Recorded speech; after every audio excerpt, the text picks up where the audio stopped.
Yes, so welcome to this session, which is probably the weirdest session at this year's ITDevcon. Basically, everything started half a year ago when I had a sudden idea that it would be very nice to do a presentation on functional programming and Delphi and how one relates to another and so on. And I put a note down and forgot about it. And then when Daniela was asking what I can present, what topics I can cover, I remembered this small note and I put together a proposal that said basically what I just said, and something like the practical purpose for listeners will be that they will learn more about anonymous methods.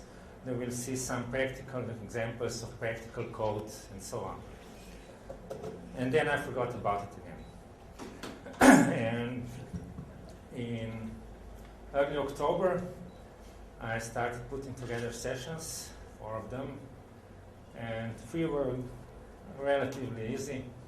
And this one, the last one, well, I finished it last Sunday, and I started it last Saturday.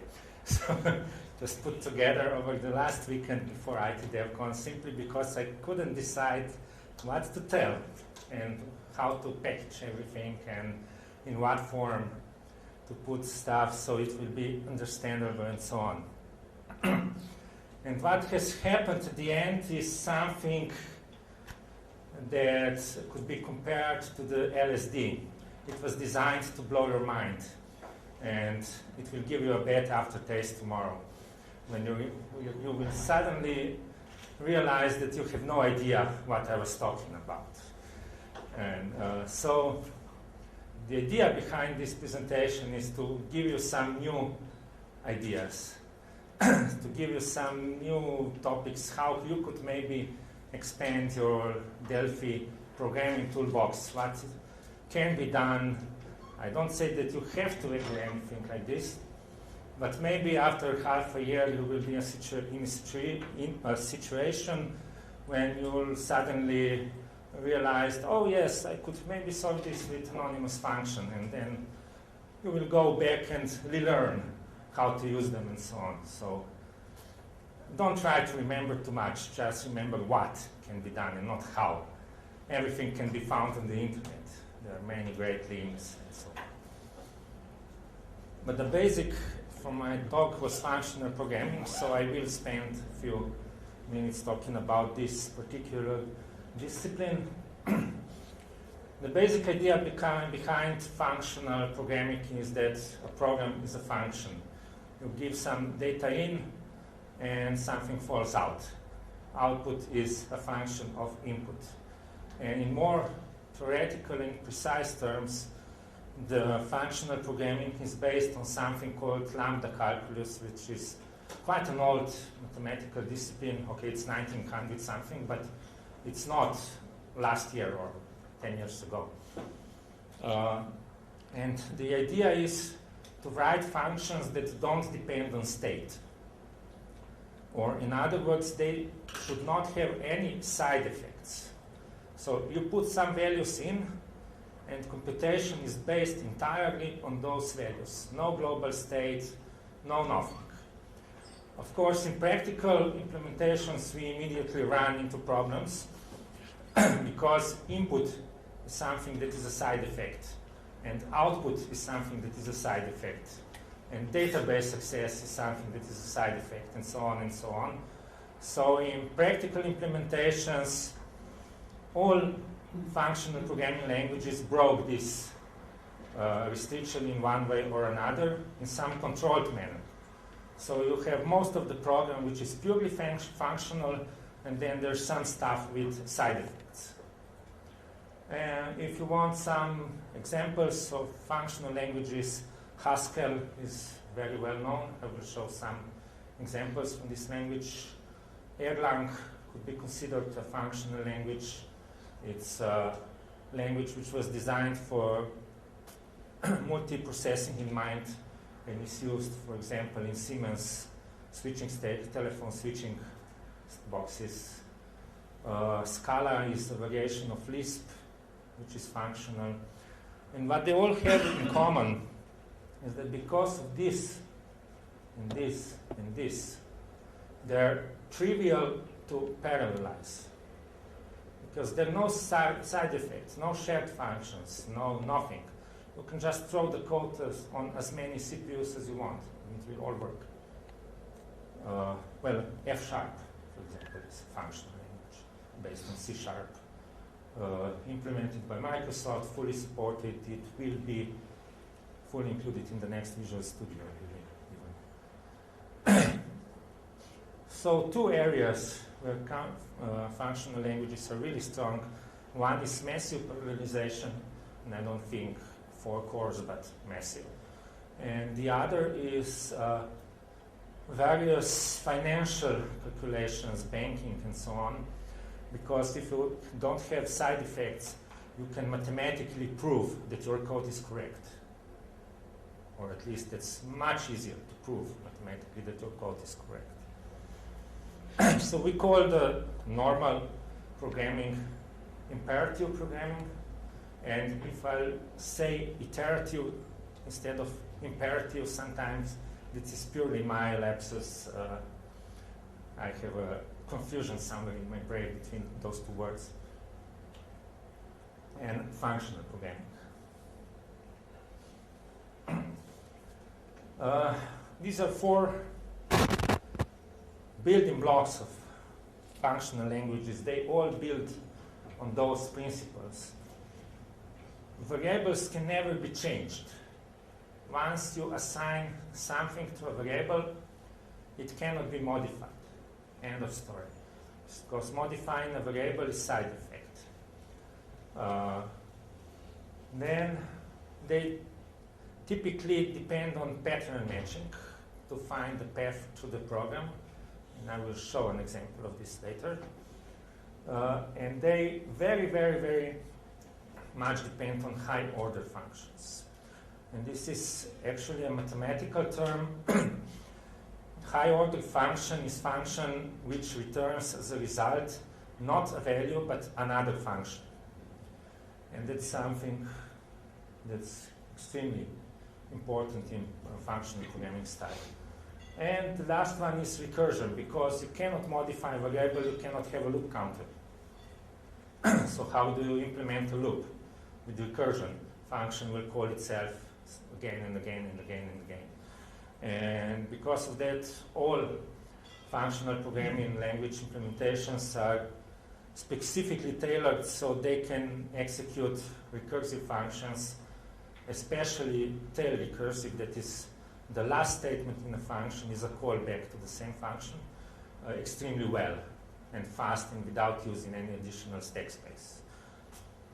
The question is, what of this is of any use in Delphi? So, immutable variables, hard. You can do, for example, a record which could be initialized only once, or you can implement a class which doesn't allow modification or something like this. But those are all hacks, and in my belief, Delphi is imperative language, and we should keep most of the Delphi and use it, but just take a few ideas somewhere. So, scratch this. Pattern matching, it can be implemented as a set of if or case statements, which say if this parameter is of this form, call this pair, otherwise call the other function, so trivial. Higher order functions, these are can be implemented with anonymous functions, and they will make a very strong point in today's talk. And recursion, this is plain old Pascal. When Wirth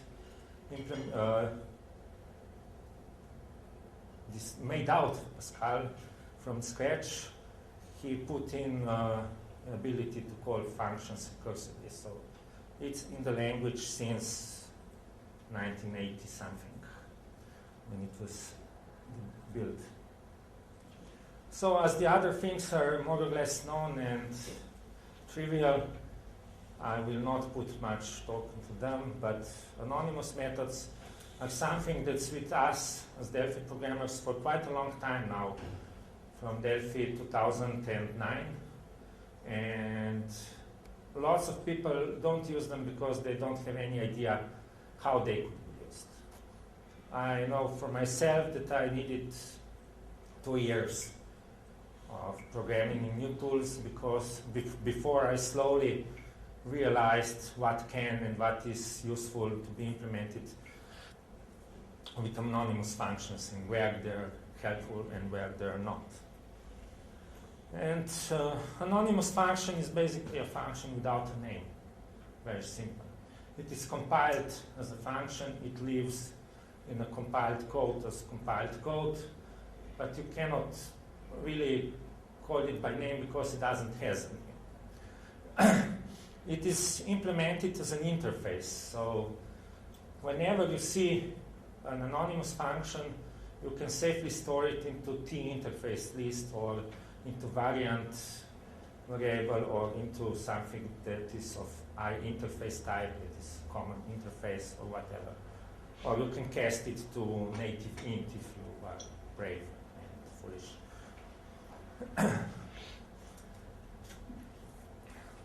This I copied from the Delphi doc wiki. Shortcut. Go to Google, type in .wiki space Delphi, and this will be the first hit. Then you type in anonymous methods, and it will bring you to this topic. Saying whatever we want about Delphi documentation, which is very lacking in places, this topic is extremely well covered. And here you will learn almost everything you have to learn about anonymous functions, or refresh your knowledge. Okay, that's for introduction.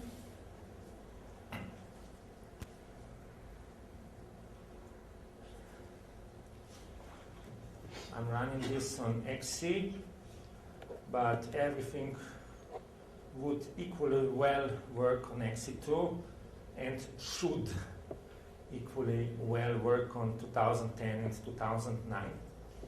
I'm saying should because there were some bug fixes in Delphi compiler from 2009 to XC related to anonymous functions. But the basic operations and everything, not overly complicated, should work fine. As I said, anonymous function and high order functions. I will put those two together now. I have here a function called multiply, which is not a normal function, but it returns some weird object, which is here specified in generic notation. Let's look what this tfunc is. Let me maximize this. This is in sysutils.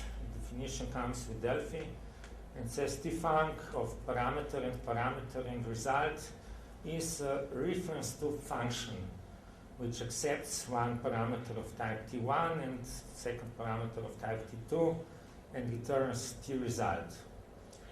This reference to function is how you declare an anonymous function if you have to, if you're not just using it somewhere in the code. And it exactly specifies what anonymous function really is. It is an interface pointing to a function, a reference to a function. But usually you should use those tfunc and, there are also tproc declarations, which are reference to procedure. It is a code that does not return a result. And there's also tpredicate, because predicate is a term in functional programming for function taking one argument and returning true or false. And as I said, usually when declaring parameter or result, which is an anonymous function, you should use tproc or tfunc wrapper. So this one says, I'm returning a function which will accept one integer and another integer and return one integer.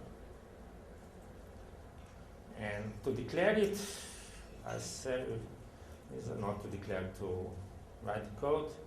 Result is what? Anonymous function. So how do we write it? Simply we say function without a name, taking two parameters of type integer and returning integer. And then comes a weird part, and here is no semicolon. I really don't know why, but Barry Kelly would probably be able to explain this. Then I say begin end. And again, there's in reality no semicolon here. If I am looking only at the declaration of an anonymous method, but I have to put one to end the result becomes something, semicolon statement. And I will say result, and now this is result of this anonymous function, not result of the multiply function. Becomes A times B. Oops, sorry. So again, we have a function that is returning anonymous function, and this function has a result, a declaration of a function. All the code will also be available. And this inner function, which is returned, takes two parameters and calculates a result by multiplying. This is something that compiler can trivially compile. Just a normal multiply function without a name. So when I call this, I have two options. I can call multiply, and I have to pass empty parameter list, otherwise the compiler complains that it cannot parse my code. So this is required. And I can store this into an internal variable, which is again of the same type as multiply is returning. And then I can use this internal variable to execute the anonymous function for real. So this will basically, what happens? The compiler will compile this anonymous function during the compilation phase. No, where are they? This one, the internal one, and the external one. And when I call multiply, all it will do will get this address of anonymous function and give it to me. And I can use this address to calculate now multiplication of 2 and 3. Or I can call my high order function that is multiply and use the result directly with the parameters 2 and 3. And just to prove that I'm not making this up,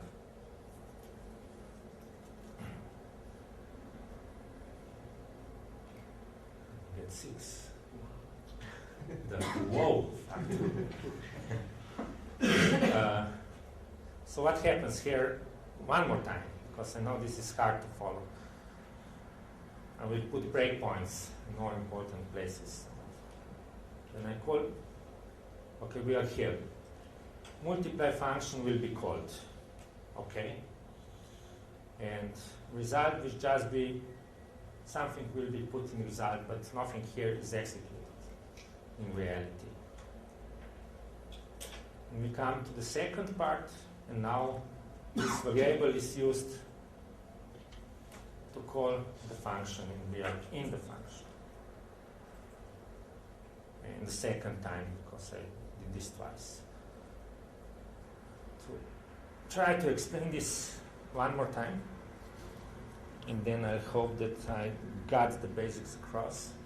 So when you're executing a single statement, like A becomes 2 times 3, compiler generates a code that multiplies 2 times 3, actually doesn't, because it's smart enough to know that this is 6, but doesn't matter. And then this generates a code which puts this into a variable. When you are doing this first version, compiled code already contains this anonymous function somewhere. And when you say mul becomes multiply of nothing, it will just store the address of this function into the variable. And then when you execute this anonymous function, it will use this address to calculate those parameters and store the output into the A. And when it's done inline, it's just the same except that this is temporary variable on the stack and nothing else.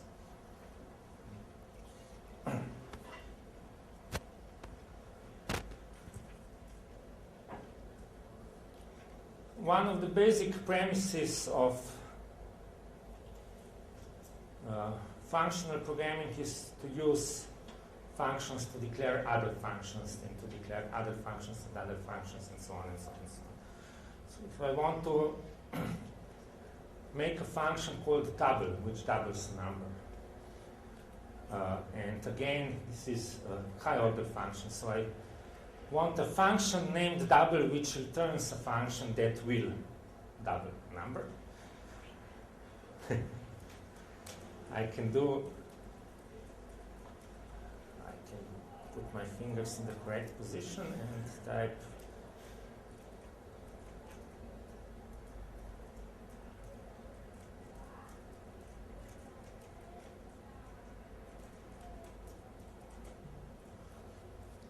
same as before. I'm returning a function, and this function is calling the old function with A and 2. And stay there.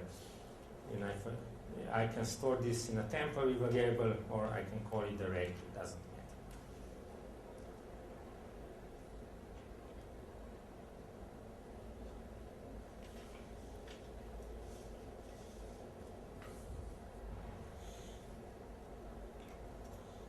Again, the answer is 6.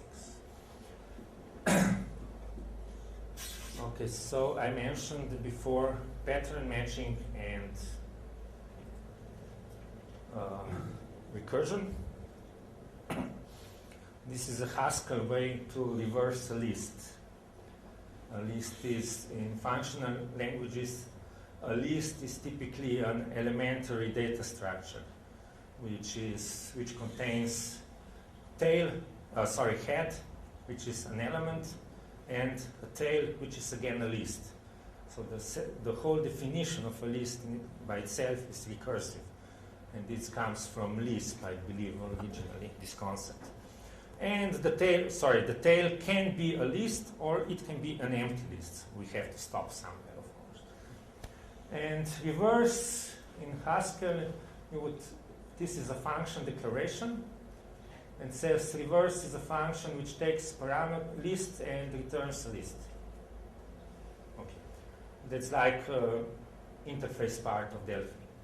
And the implementation part says reverse of empty list is empty list. Trivial.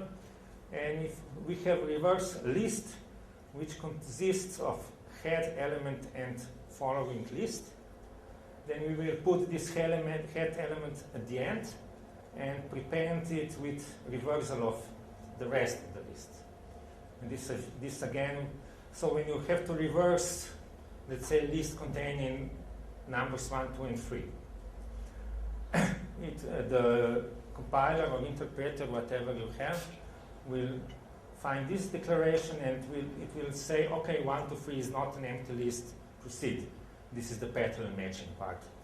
And here it will say, okay, I have list, first element is 1, second is a list containing of elements 2 and 3. Let's reverse this list 2 and 3 and then add 1 at the end. And this is the recursive part. So it will happen again. 2, 3 is not an empty list, let's reverse 2, 3. So let's reverse 3. 3 is not an empty list, let's reverse 3, followed by empty list. So let's reverse empty list. Oh, reversal of empty list is empty list, and then we go back and put 3, 2, 1 together. That's how we do it in functional languages. Weird stuff. So we don't have a list in this sense in Delphi. So I have here a reversal function which works on a string. But the implementation is very much the same. says if string is not empty, so we are matching the not empty case, then reverse everything but the first element, copy from second to the end, and then add the first element to the end. Otherwise, return empty string because the input is empty. And this is, of course, completely inefficient because we are copying string here to make it smaller, and then we are plusing them together to make them larger. So in reality, you would probably take a string and use something like array indexes to reverse it, not make a copy and a copy and a copy, but that really doesn't matter. You can check this later in my code if you want. But the result is expected. So you can do recursion and pattern matching with Delphi, but usually you can get the result much faster without. They are good tools sometimes, but okay. And one other Haskell example, which is even weirder, is that functional languages typically support the concept of infinite lists. And if you ever did some Perl programming, maybe the Perl 6 also supports this weird concept.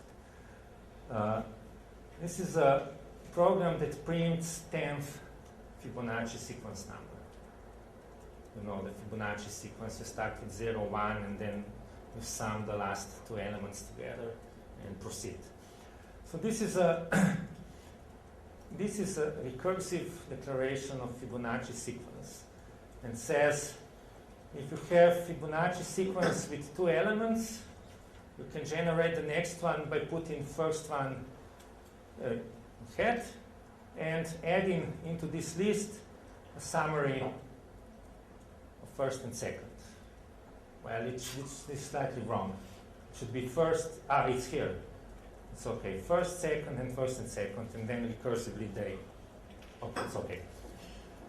So this is something that never ends.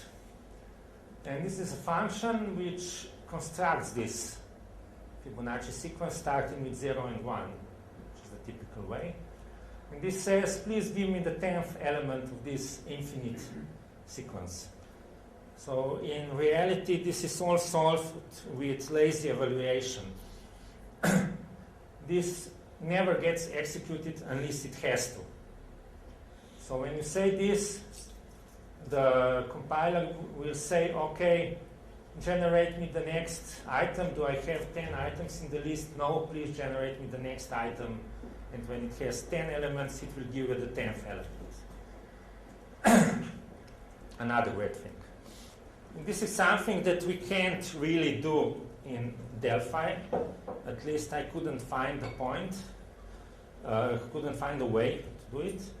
But I constructed something different, which is maybe even weirder.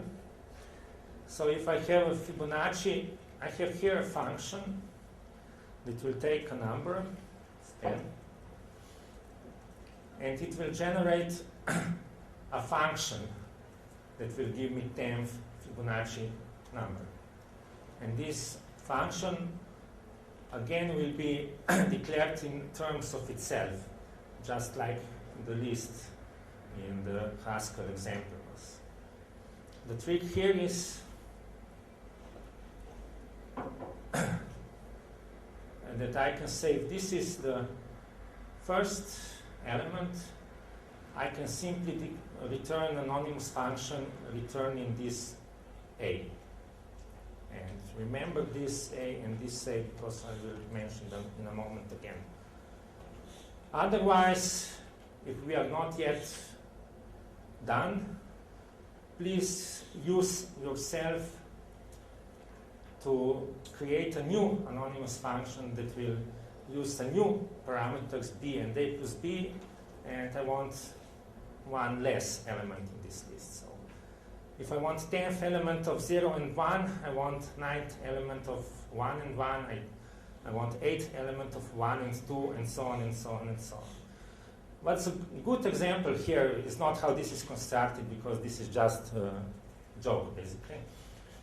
This has no practical value. Well, maybe if you are doing expression parsing and expression tree generation, you could use an approach like this to generate a function which will calculate your expression given some tree. Maybe. The important part here is, what is this A? This A is nowhere in this function declaration. This A is here. It's not in this function. And this is the strongest part of anonymous functions. They can capture, as this is called, variables that are not theirs, that lie somewhere else, external to the program. So this will generate a function which will put here a current value of A, whatever it was when this was called. And we'll see later that this is really, really, really strong and helpful. But for now, let's just run this. Form create, I don't need form create. So I have here print first to 9th Fibonacci number. Here the situation is different. I'm passing this parameter to the Fibonacci, and this will generate me anonymous function, then I have them to evaluate. But I will stop here.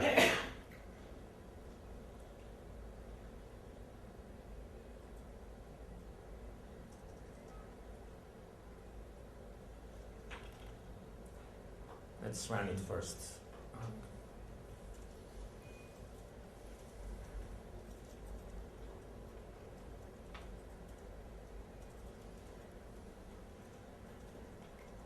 So I get what you would expect, 1, 1, 1, 2, 3, 5, 8, and so on and so on and so on. So to prove my point here,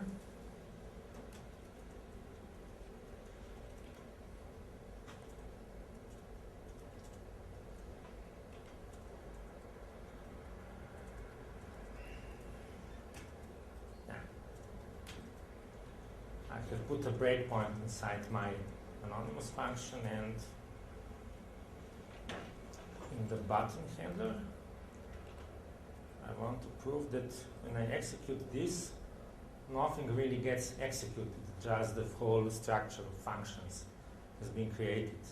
And only when I evaluate whatever I got back, those functions will be called. Let's see if I put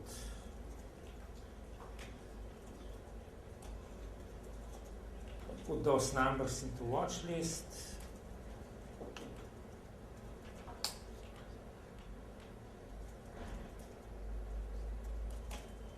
Well, so now have A is 2, B is 3, and element number is 7, A is 3, B is 5, and element number is 6, and so on, unless we will get to the end of calculation, and the result is 34th number.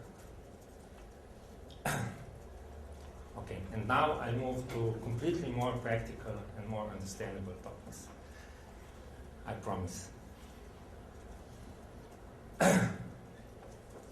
What I have here is a variation of the Fibonacci sequence, which is a generic sequence generator or generic list, where you specify first element, second element, which element interests you, and a function which will generate the next element from 2. In this example, this is a normal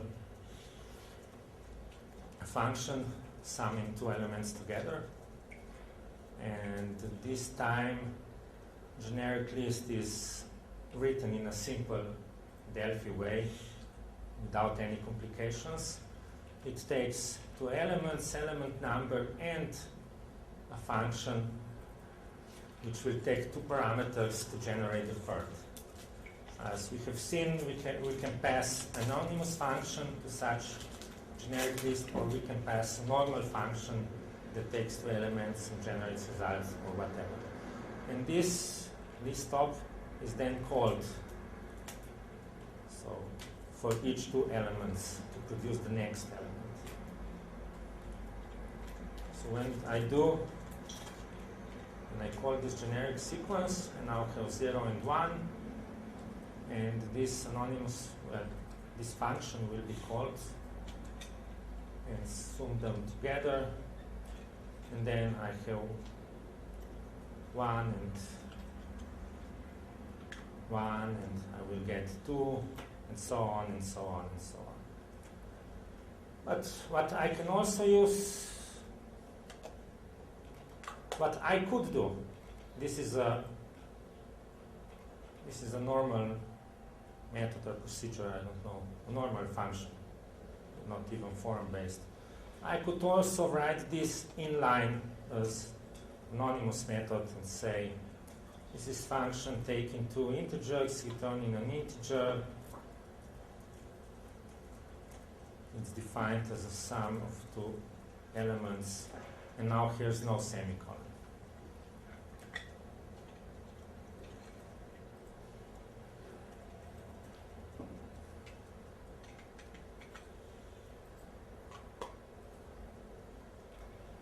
So the result is still the same. And in this second example, I'm using different starting elements, 1 and 2, and different target elements, and I'm providing a multiply, the function that we created before that returns a function to multiply two elements here to generate the next element. So 1 times 2 is 2, 2 times 2 is 4, 2 times 4 is 8, and so on and so on and so on. So you can write a generic wrapper, a list generation wrapper, and then just pass it some code to generate the next element. How does that differ from simply passing around a secret pointer to a function? In this example, not a lot. But let's say if I write another wrapper, another generic list wrapper, for example, let's say I want nth element around Fibonacci list. It's about some generic list. Let me think it a little.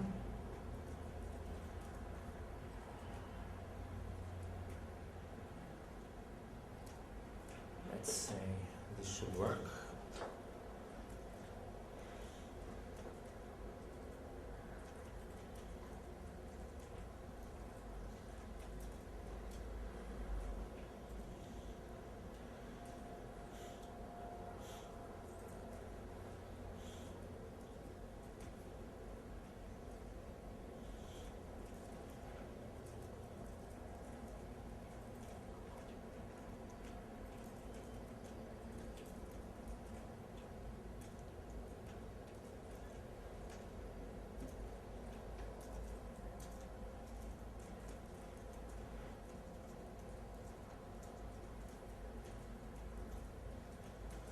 This is something that you cannot solve easily with the pointer to function.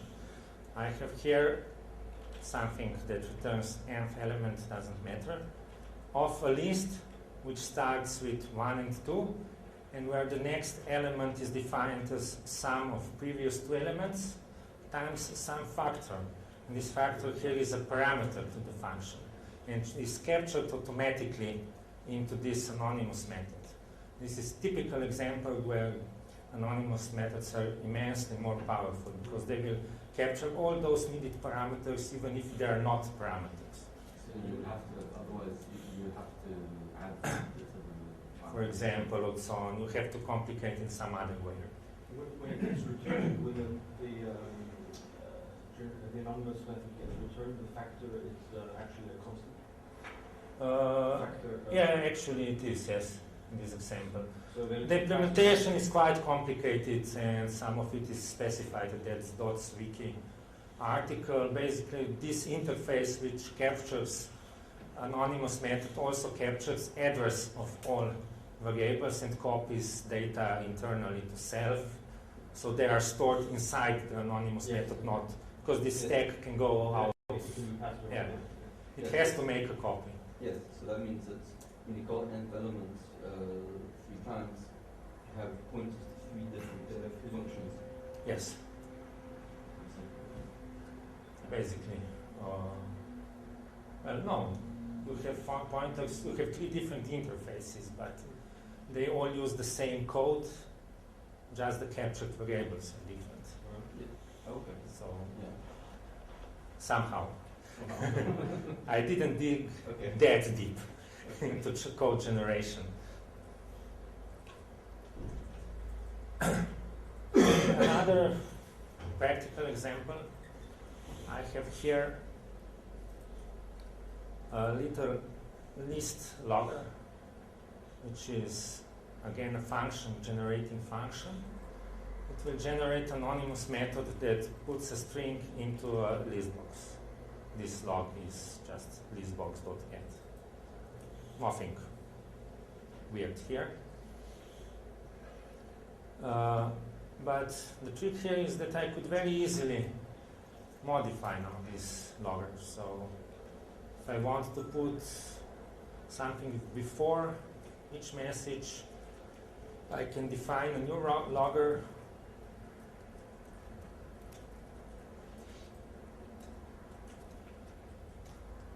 which calls the old logger.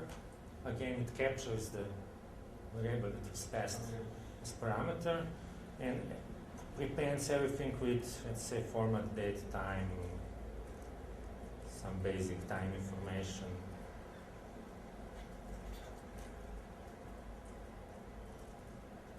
Plus the message. Again, variable capturing. And here I can pass the old logger to the new logger as a parameter and simply reuse everything because the method signature is always the same. I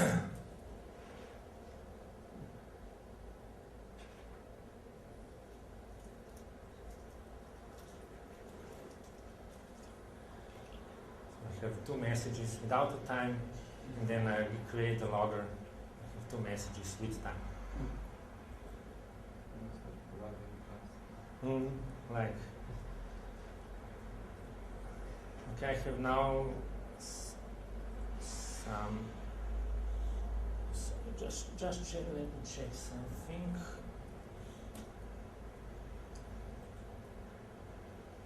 Oh yes, I skipped this. Sorry. Somehow. Another practical use for Delphi. Nothing weird and philosophical here. I have a function called enumerate range, which takes 2 boundaries and then calls anonymous method for each number from lower to upper bound. And here in the code below, I'm using this to say go from 1 to 7, and for each number please do some execution logging. This basically emulates a for loop. Doesn't matter. But what I wanted to show is that I can add, for example, filtering here, very simply. I have this filter range, which is still the same from 1 to 7, and this is logging code. But I will add a filter function, which will only take input numbers that are odd, not even. So I can use the old code and let's call it, plots here, I don't know why. So I have this filter function which takes one integer and returns a boolean. you remember the t-predicate declaration from before, I can just say if filter or of element, then do the logging.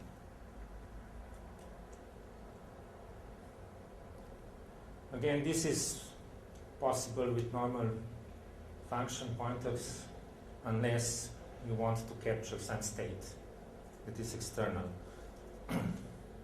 This was in the generic sequence. This one only logs now odd numbers.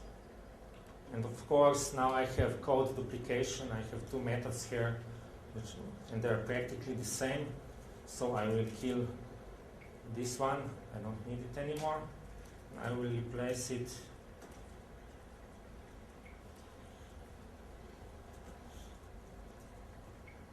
with a code that calls the filter version, but provides a filter which is always true. Stands airports.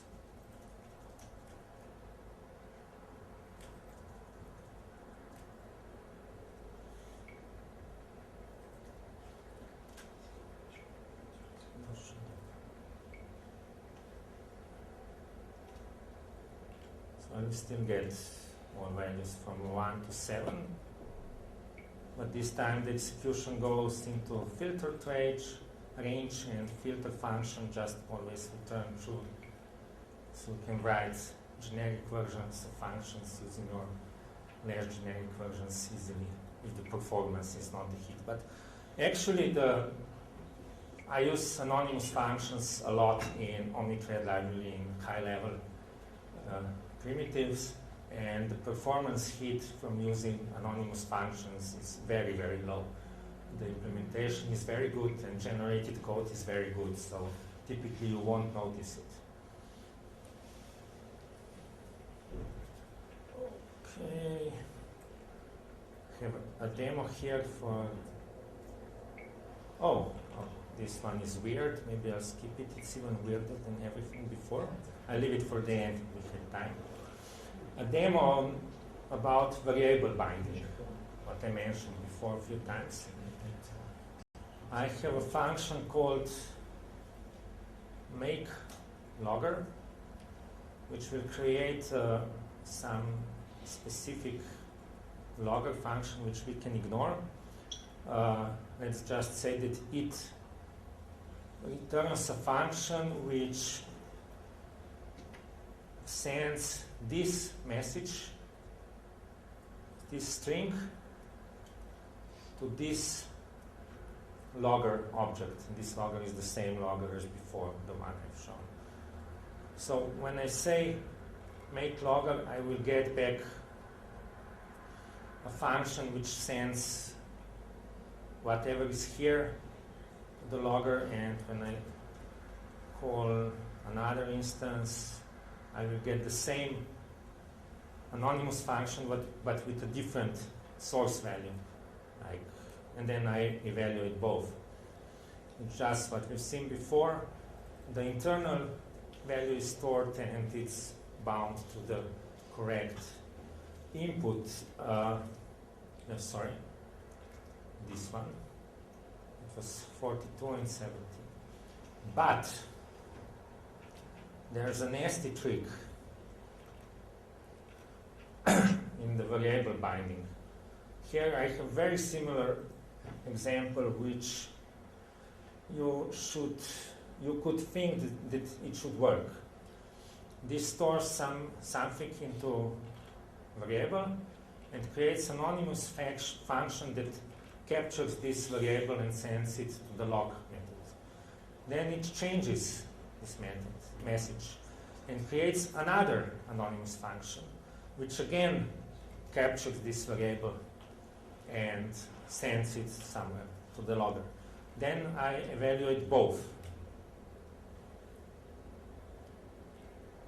What I get, same message twice. And that's because, what I said before, variables are not captured by value. When I do this, a value is not really copied a displays, but the address of a value is stored. And then the internal content of a variable is replaced. And again, we have a new anonymous function which again has the address of the same variable. And when I execute them, they both kind of point to the same variable, and the result is not what you would expect. But I must say I had to complicate quite a lot to make this problem. If you code nicely, if you don't reuse variables in your code, this will typically not be a problem. I am, however, constantly running into it when writing multi-threaded code. To demo it, I have here a small example using Delphi's T-thread. I really wanted to keep it small. And this says I will be creating 4 threads, and for each thread I will just create an anonymous thread, which was new in 2009 or 10. And this will, in this thread, I want to execute some code which will synchronize something back to the main form, just for demo. And this will log the current value of this ithread. So this is typical example. You start a bunch of threads and you want to tell them you work with this parameter, you work with this parameter, you work with this parameter, or you are the first thread, you are the second thread, you are the third thread. You cannot do it this way because they will all get the same address of ithread. And can you guess what they will print out? Exactly. Because this will all execute after the for, because synchronize uses messaging to go back to the main form, so this method has to exit first, and the for loop ends with last number plus 1. So this is a practical example when you really hit this problem. And last, I want to show something that I mentioned before in passing. You remember my enumerate range function. It takes 2 parameters and anonymous method, which will be called back to do the real work. Well, I can in reality pass an anonymous method to such function, but I can equally well pass it a normal procedure, which must of course take 1 integer, because that was the signature. And I can also pass it a method. It is a method of a class, which again must take 1 integer, although I only have 1 declaration of enumRange1 that is taking anonymous function as a parameter. I don't have enumRange taking a method or T procedure. And that's because the compiler is smart and friendly enough to notice this case and to generate correct code in all cases. So you can declare your functions with anonymous. Something called delayed logger. It doesn't log immediately, but it collects data that you want to be logged. And then at a later time, you execute it and you will get everything logged that you collected before. The weird thing here is that this is not implemented with the string list as you would do it in Delphi. You would create a class, which is a delayed logger. You would add a t-string list field, then you would put data into this t-string list, and at some later point you would call log and everything would go out, yes? Well, no. This one works in recursive functional way, again, and it works by saying this is the main function. It takes 2 procedures, anonymous procedures. tproc is anonymous procedure without parameters and without outputs. Simple piece of code. It takes two procedures and puts them together into a list. That it wraps them into another anonymous procedure. So you now have a new anonymous procedure which we'll call this one by variable capture, and we'll call this one again by variable capture. And I have empty list. Empty list is a procedure which does nothing, just exits. And I have what I said, this delayed logger, which I mentioned before.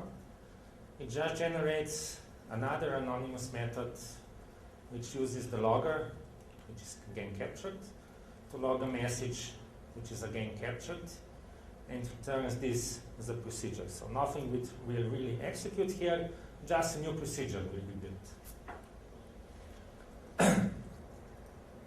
And I'm using a timestamp logger just before, just to make a point. So if I go from 1 to 4, output 4 messages and sleep for 1 second, we will see 4 messages with timestamp incremented for 1 second. In this example, the list is built again in 4 steps, and 1 second is slept between those 2 steps. But because nothing is really executed here, except that those procedures are built, the timestamp will not be evaluated, and when I say log list to put it out, they will all have the same time number, just to prove that that's really what's going on. It's the delayed logger. Of course, we have to wait 4 seconds, because for 1 to 4, 3,000, they all have the same timestamp. Because again, the trick here is to build a list, but this list is only evaluated at this point.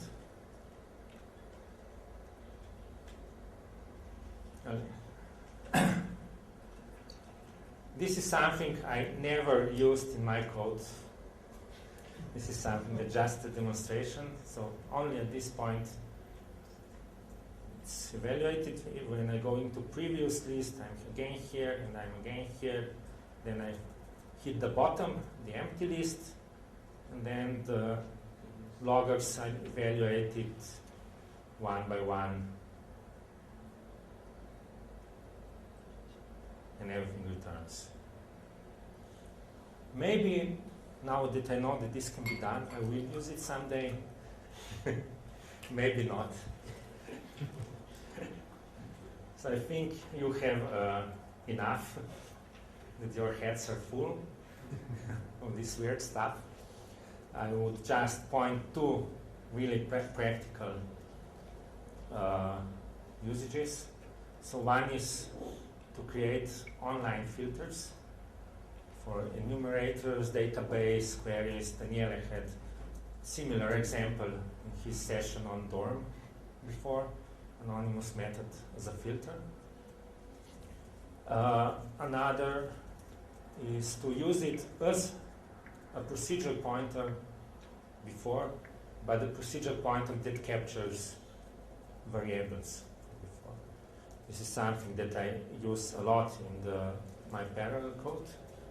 Really, really a lot. And for example,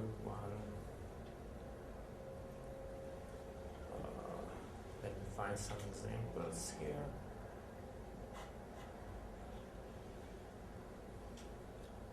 Another is to create more specific functions from more generic functions, as I said.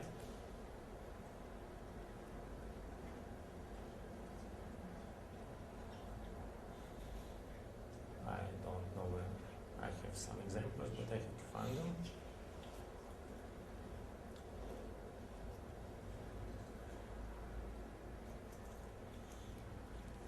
For example, parallel.join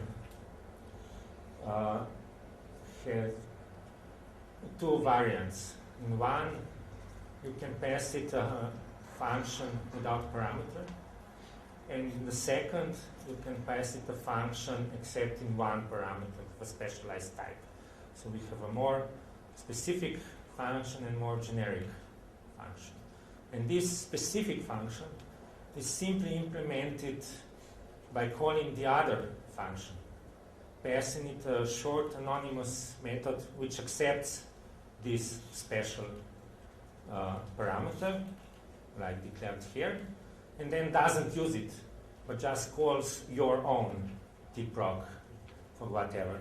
This is a pattern which I really use a lot lately, to declare something in a very specific manner and then write, in generic manner, and then write specific wrappers which simply reuse the other function to a small adapter, maybe you could call it, this part of code. Okay, that's about it. That's all.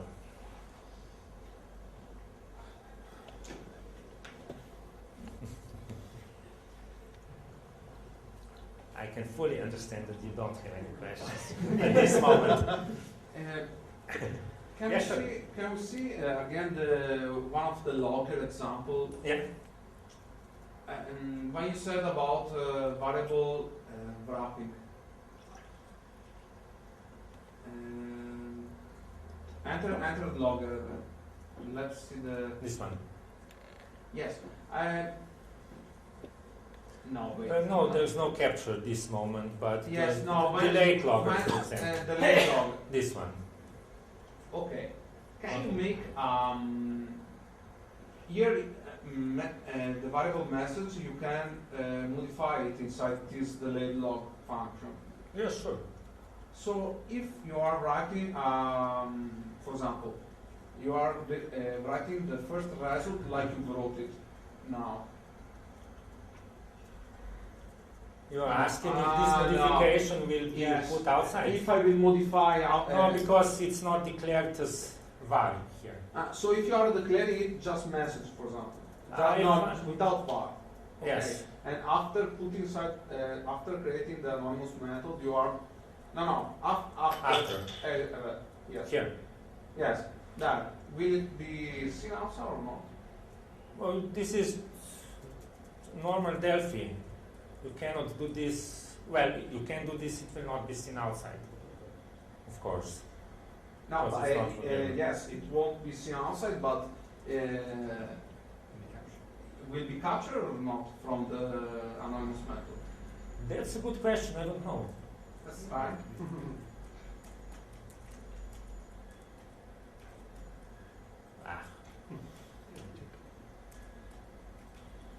Yeah.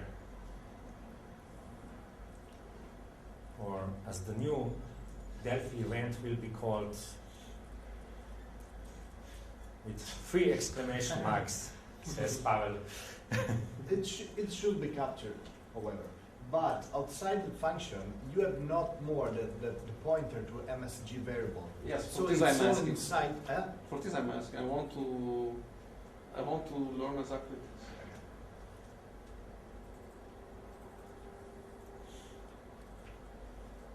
Actually, I really don't know. So let's be surprised.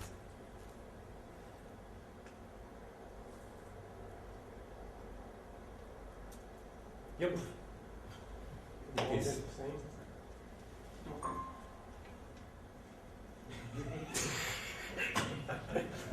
Shoot you. Okay, that's all the time we had. So thank you for staying with me up to the end.